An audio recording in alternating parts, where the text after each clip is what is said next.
This one is the Naga Raja, as you can see. This one also came from Jedi Sushi 06, thanks Mikey. And the story on this one is that it's one of the original Nagas that came from Nagaland. Naga Raja, I presume, means King Naga. But I guess I better find that out. So it's another one that doesn't seem to be grown very much. We'll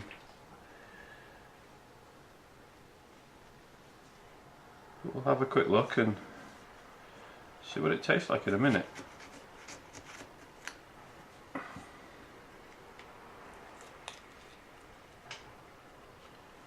Oh, a little bit too aggressive with the cutting.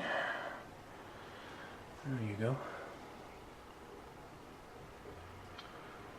Now this one smells similar to the shabu shabu, but it is a little different actually. But it does smell similar. There's similar sort of boot and Naga essence that we all know and love. This one doesn't seem to have oil deposits anywhere that I can see.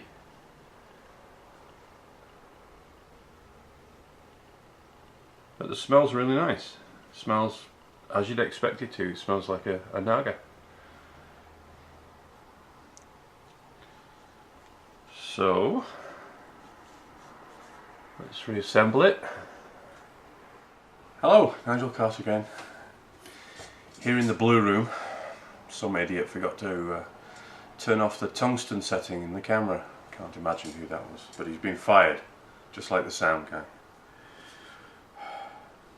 Okay, so I have here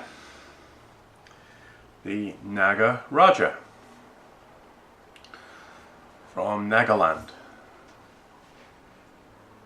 It's a decent sized pod, but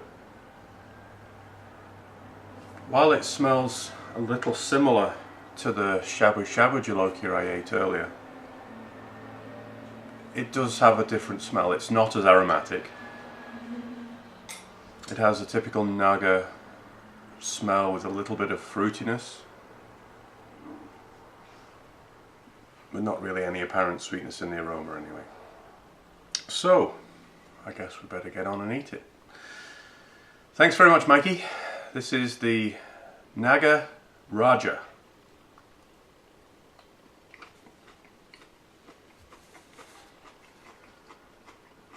That tastes different too. Quite different. This one has a bit of sweetness to it. Not the apparent heat way up front like the shabu shabu did. Sweet, little fruity, and the heat's just starting to come now.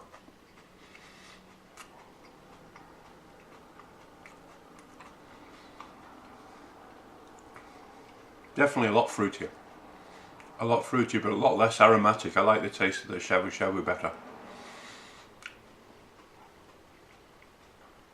But this one is quite sweet. For a Naga, it's probably the sweetest Naga I've eaten.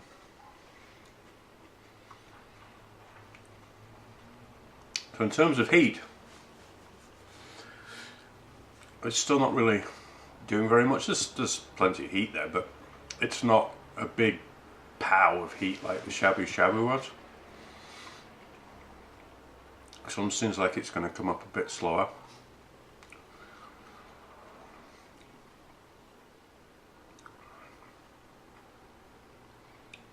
And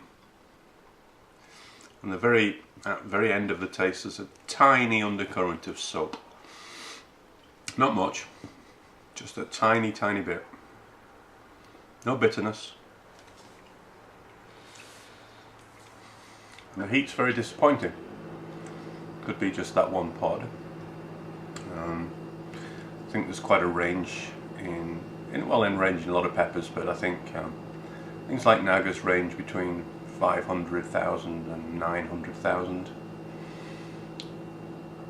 I think boots range between 300,000 and 1.2 million, so if you get one of the lesser ones, it's not much more than a habanero, and this one is not much more than a habanero.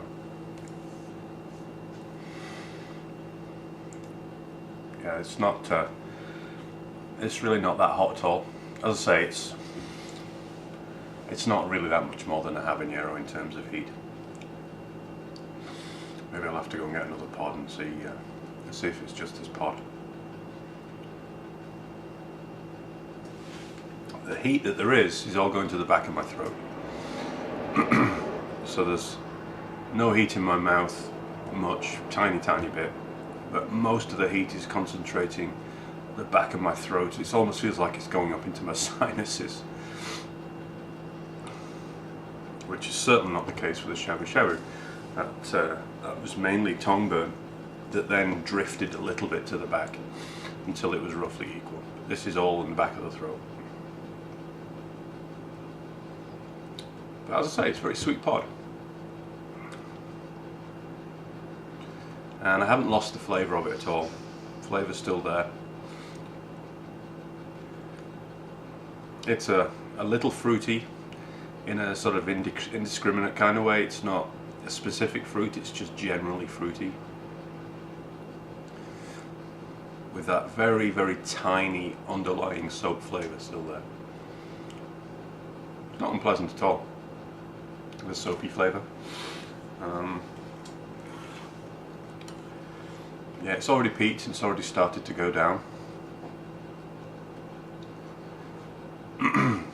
Trying to describe what the flavour is. The way it burns again is a little peppery, black peppery, in that it's prickly,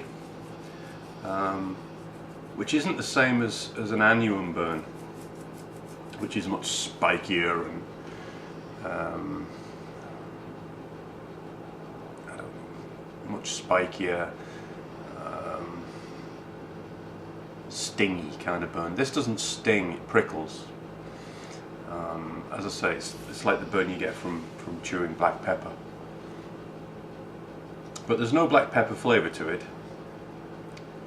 It just tastes, as I say, a little generally fruity, and it still has a slight undercurrent of soap, even the aftertaste.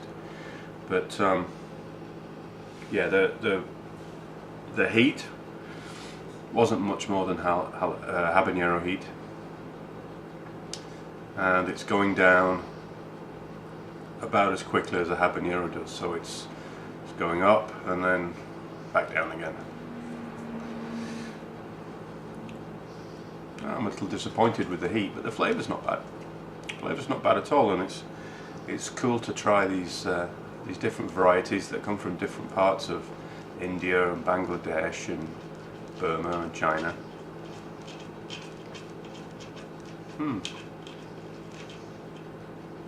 Yeah, it's pretty much gone. Alright, I'm going to try another one, I think. Give it half an hour and I'll eat another one and see if that's just as low in heat as that one. But that was the Naga Raja from Nagaland. Thanks very much to Mikey for sending it to me. Jedi Sushi 06 on THP. And this is Nigel Carter saying thanks for watching, and I'll be back soon. Bye.